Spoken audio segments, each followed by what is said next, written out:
안녕하세요. 북두시민혁명군의 전영돈입니다.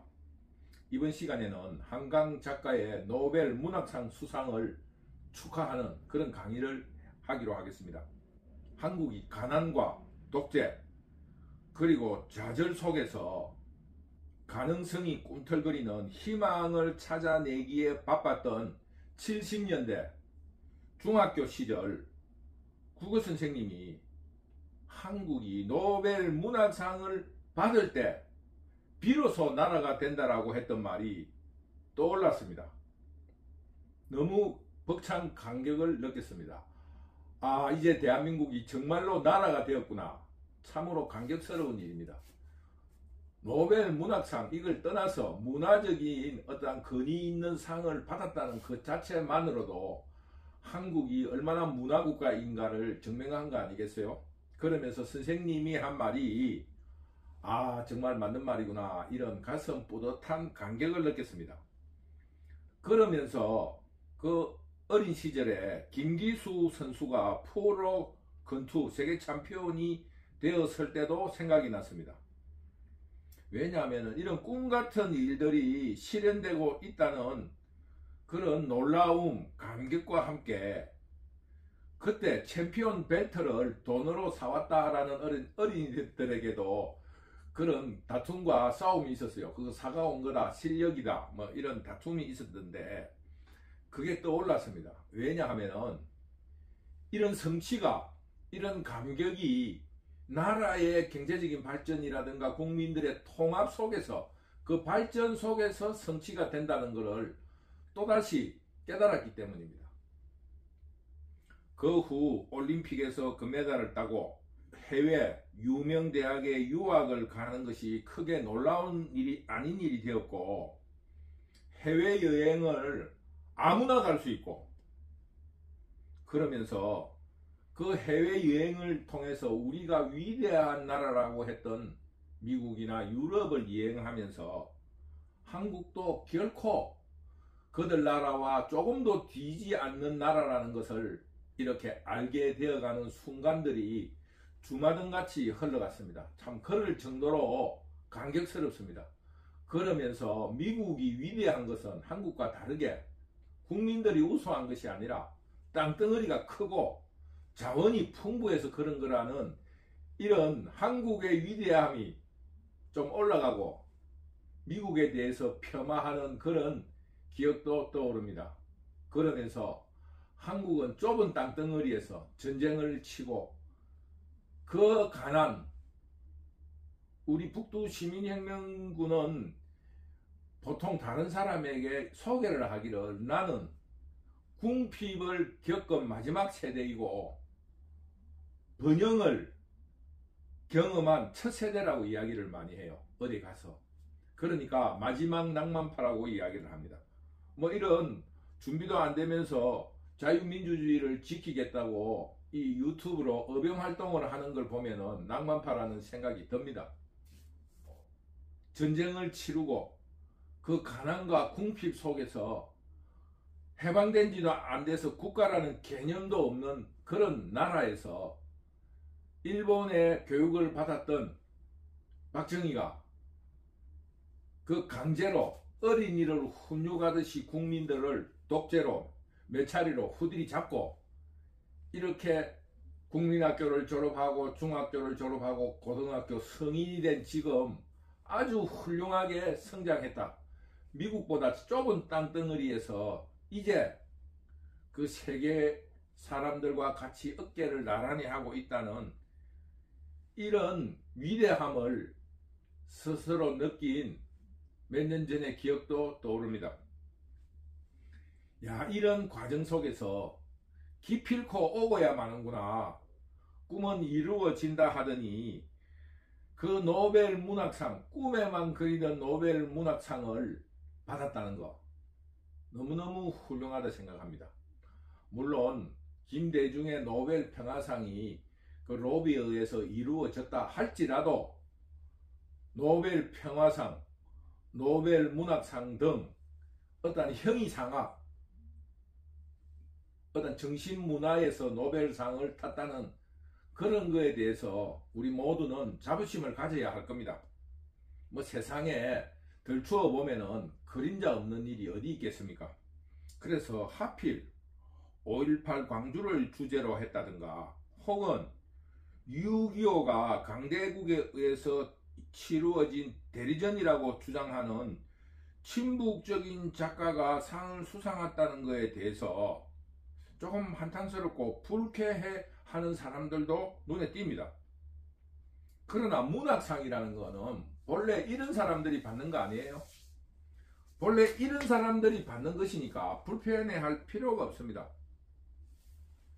왜냐하면 문학이라고 하는 것은 인간의 삶과 죽음, 그리고 사랑을 주제로 다루는 분야입니다. 그런데 이런 삶과 죽음, 그리고 사랑을 아주 간결하게 그 어떠한 그 설명이라든가 모색, 탐색을 하기 위해서는 실험실처럼 인간도 극한적인 한정된 상황을 만들어내거나 가정해야 됩니다. 그러기 위해서는 전쟁이나 내란 혹은 권력다툼 또는 이념적인 치열한 투쟁이 일어나는 혁명 같은 이런 소재 속에서 이런 소재의 환경을 만들어내는 것입니다. 그러면서 그 사실을, 그런 상황을 사실화시키기 위해서, 실감나기 위해서 역사적인 전쟁이라든가 내란, 혁명을 소재로 하는 겁니다. 그래야지 어떠한 현실감이라든가 픽션, 그 가정을 현실로 느끼게끔 할 수 있는 그런 상황이 되는 겁니다. 그렇기 때문에 5.18 광주도 아주 훌륭한 소재가 될 수 있고, 제주도의 4.3 사건도 아주 훌륭한 소재가 될 수 있으며, 6.25 전쟁 그 속에서도 아주 훌륭한 이 그 소설의 소재가 될 수 있다 이겁니다. 왜? 극한 상황, 모든 것이 사라진 삶과 죽음의 맞닥뜨림이 그런 곳에서 발견되는 거 아닙니까? 우리의 일상 속에서 삶과 죽음을 이야기하기에는 그 소재가 극적인 것이 없다 아닙니까? 그러니까 당연히 5.18 광주, 그리고 4.3 제주도의 4.3 사건, 6.25 사변, 혹은 그 운동권들이 데모하던 그 혁명적인 시기, 이런 게 다 소재가 되는 거 아니에요? 그래서 우리의 영화라든가 그 어떤 문학에서 가장 훌륭한 작품이 그 25시 혹은 러시아 혁명을 소재로 한 닥터 지바고, 뭐 이런 게, 또 전쟁 영화 내란, 스페인의 내란을 소재로 한 누구를 위하여 종을 울리나, 아니면은 그 고난의 사건, 죽음을 맞닥뜨린 고난의 사건, 노인과 바다, 이런 그런 소재가 그런 데서 나오니까 뭐 광주 5.18이 소재가 됐다고 그게 불편할 필요가 없다. 그거는 그 극단성을 보이기 위해서, 단편화하기 위해서 그런 상황을 만들어야 되는데, 그런 가정된 소설을 이야기하면 공상 소설이 되고 픽션이 떨어지니까 너무 그거 뭐라 그랬습니까? 공상적으로 되니까 역사적으로 있었던 사건을 그렇게 소재로 한다, 이렇게 이해할 수 있습니다. 그리고 그런 소재 속에서도 그걸 극단화 시켜야 될 필요가 있는 거예요.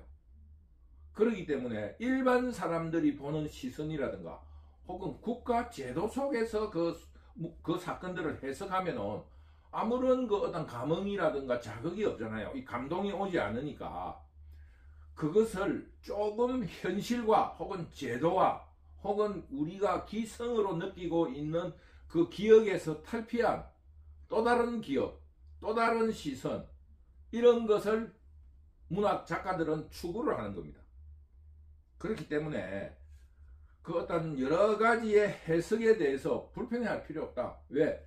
그것은 그런 거를 극화적으로 자극적으로 표현하기 위해서 여러분들에게 현실성을 부각시키기 위해서 만들어낸 장치일 뿐입니다. 그러므로 그런 시각을 가진, 석관을 가진 작가들이 6.25 사변은, 6.25 전쟁은 강대국들의 대리전이었다.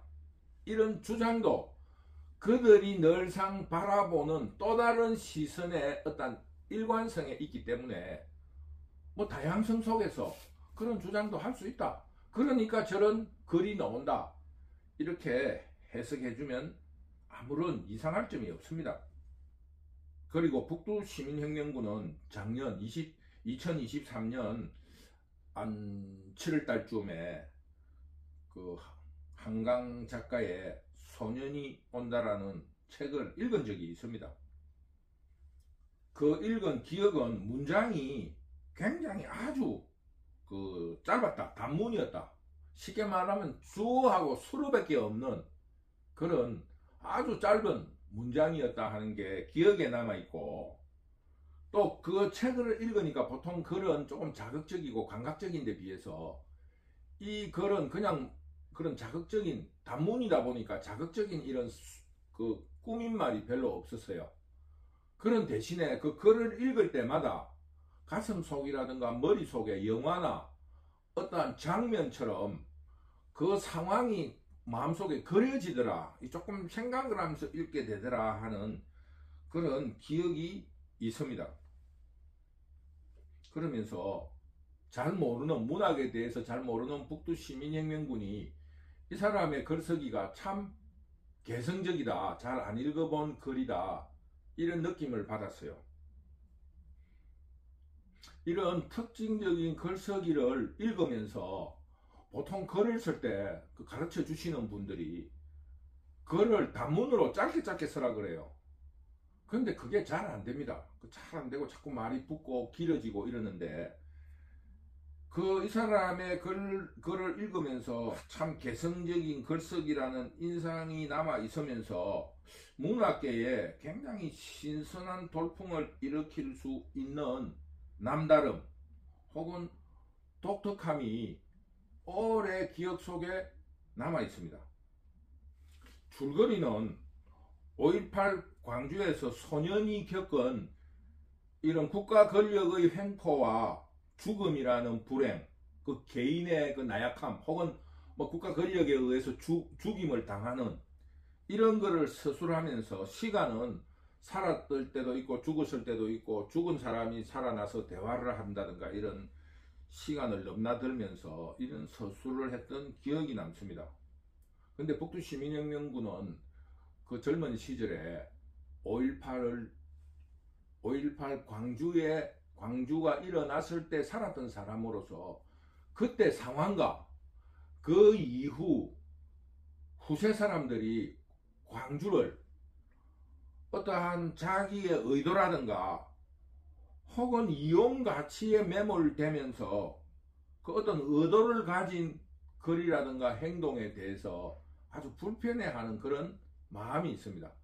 본래 광주의 문제가 어떻게 해서 일어났고 또 어떤 과정을 거쳤다라는 것은 무시된 채 온갖 사람들이 그것을 이용해서 보상금을 타먹고, 또 민주화 유공자가 광주 유공자가 되어서 자녀들이 어떤 혜택을 받고 어떤 보상금을 받는가 이런 거를 옆에서 지켜보면서 그 어떤 그 광주를 거론하는 사람들이 어떤 의도성을 가지면 아주 불편했어요. 그래서 이 글도 어떠한 공산 좌파들이라든가 이런 좌파적인 시각, 현실이라든가 이런 다른 시각을 가지고 서술해 나갔기 때문에 조금 불편해서 그 줄거리에 크게 남는 기억은 없습니다.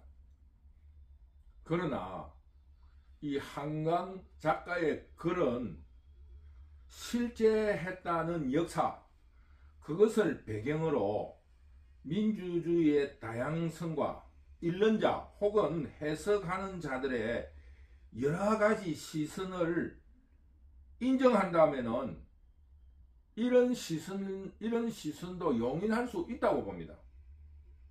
전혀 없는 것을 이야기한 것은 아니다. 이게 북두시민혁명군이 주장하는 겁니다.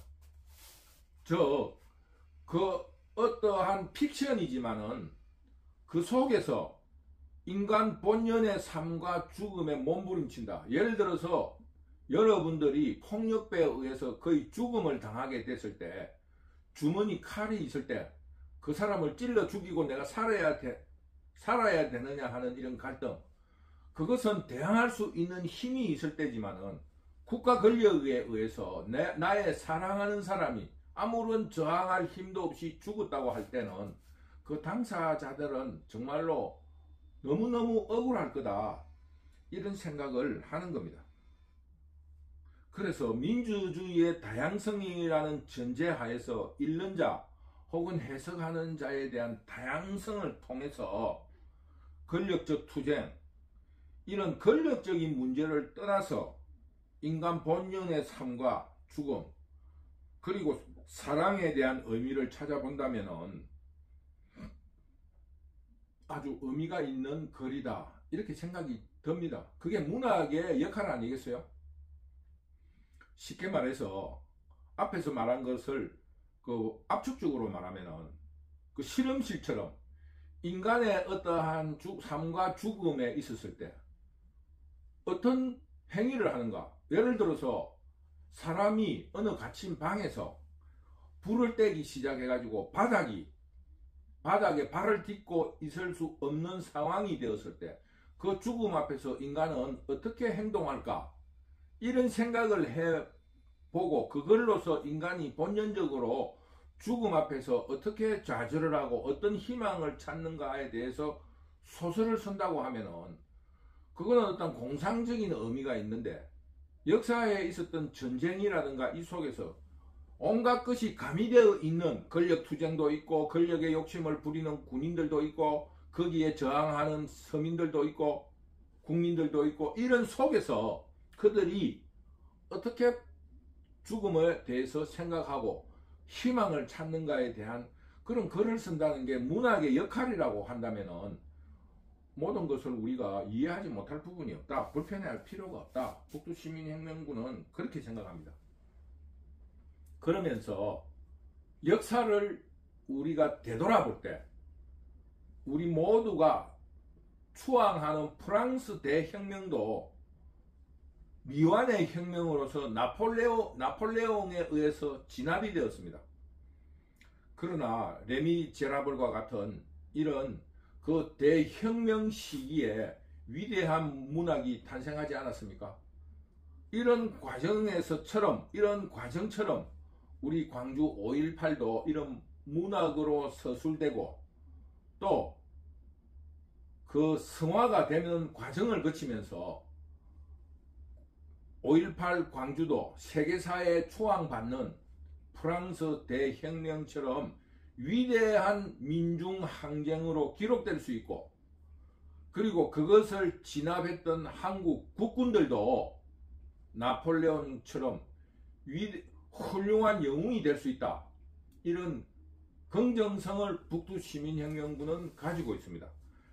지난 시간에도 강의를 한 부분에서 나오는데 이것이 북두시민혁명군이 주장하는 양시론, 둘 다 잘했다. 그 자유민주주의에서 국민의 요구를 죽음을 무릅쓰고 외쳤던 그 광주 시민들도 위대했고, 불법이었다 해서 불법으로서 그 죄를 받았지만은 그러나 인간으로서 위대했다. 꼭 불법이라고 나쁜 것은 아니지 않습니까? 법이라는 것은 권력을 유지하기 위해서 만드는 어떠한 측면도 있으니까 그 법을 무시하고 자신들의 요구를 죽음 앞에서 용감하게 외쳤던 그 위대성, 그것이 잘했다 못했다를 떠나서 인간이 자기에 대한 욕구를 그 거대한 장벽 앞에서 외쳤다는 그 위대성, 그리고 공동체를 지키기 위해서 군인들이 그것을 진압했다. 이것이 북두시민혁명군이 가지고 있는 역사관으로 소개한 적이 있습니다. 그러므로 북두시민혁명군은 이런 문학적인 서술과 그 어떤 성화를 통해서 한국의 역사가 위대했다, 우리 국민들이 먹고 살고 생존하는 삶을 위해서 몸부림쳤고, 그리고 그 사랑, 민족 사랑, 가족 사랑, 인간 사랑을 위해서 이런 투쟁을 했다라는 것을 기억 속에 남겨두고 기록 속에 남겨둔다는 위대한 과정이다. 북두시민혁명군은 이번 한강에 소년이 온다라는 그 노벨 문학상의 수상을 그런 취지로 이해를 합니다. 오늘의 결론은 문학이라는 것은 인간의 그는 죽음 앞에서 인간은 어떻게 할까? 어떻게 좌절하고 어떻게 그 희망 속에서 죽어가는가에 대해서, 그러면서 이 공동체를 유지하는 사랑은 어디서 생기는가에 대해서 근원적으로 탐구하는 분야이다 보니까 그것이 극단화되어 있는 소재를 찾는다. 그리고 그 소재를 기성의 권력이라든가 혹은 일반인들이 바라보는 시각 혹은 제도적으로 바라보지 않고 조금 제3자로서 이렇게 바라본다. 그 바둑을 둘 때 훈수 뜨는 사람이 더 잘 본다 하잖아요, 수를.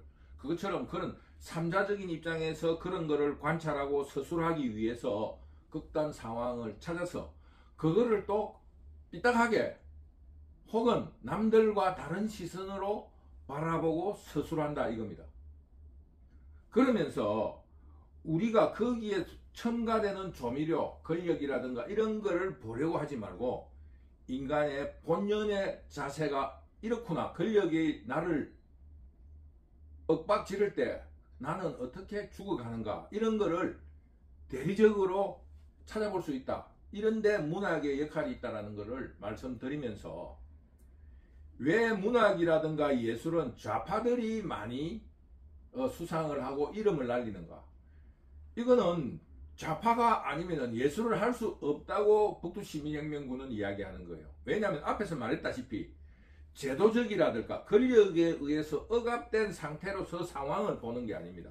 쉽게 말하면 이 현실을 그대로 보는 것이 아니라 근원으로 옛날 본래 아무것도 없는 백지 상태의 인간으로 돌아가서 그 반성하는 의미로 관찰하기 때문에 현실을 부정하는 거예요. 현실을 부정하지 않으면 예술이라든가 문학이라든가 철학은 탄생할 수가 없습니다.